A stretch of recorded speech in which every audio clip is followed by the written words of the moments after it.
This is Team 15's OMIS498 student peer evaluation system. As you can see, we have a student and instructor login. We'll log in as an instructor. Today we'll be logging in as Dr. Ozzy.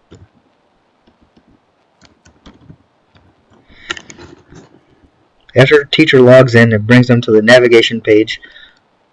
Over here, it shows all of an instructor's the courses that they are teaching this semester. If you choose on the course, it brings up all of the active evaluations that they have for that particular course and section.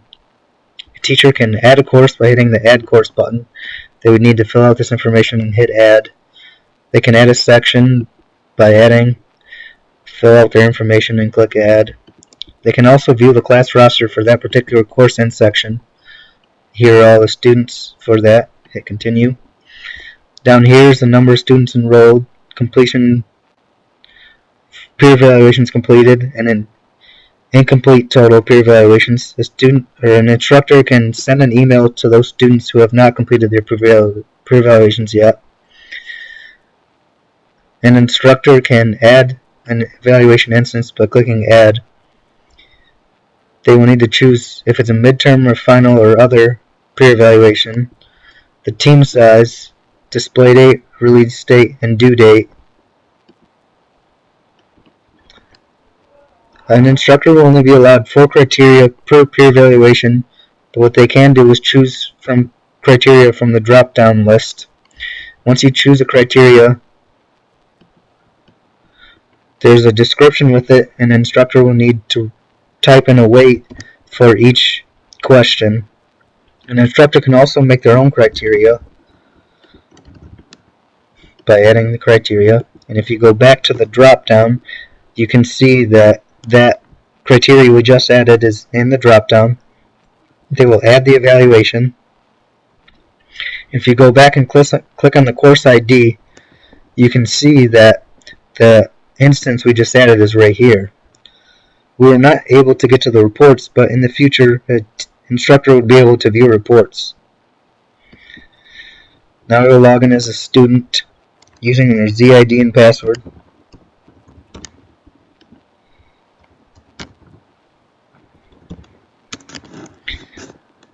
Which brings us to this page where this box shows all the students' active course evaluations for any course that they are in.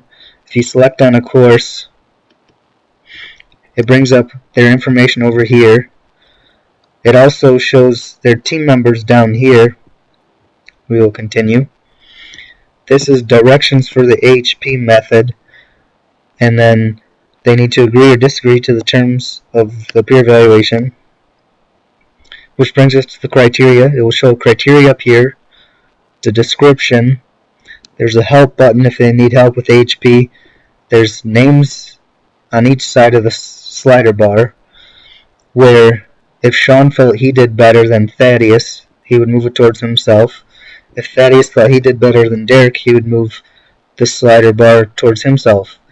If a student thought that they did about equal share of work, they would leave it at 1, indicating that they were even on that particular criteria. Next, you would go to the next criteria.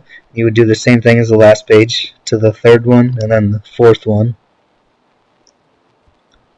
And after the fourth criteria, that brings us to the feedback portion, where it shows all the students' names, and a student will need to provide 1 constructive and 1 positive feedback to each member within their group.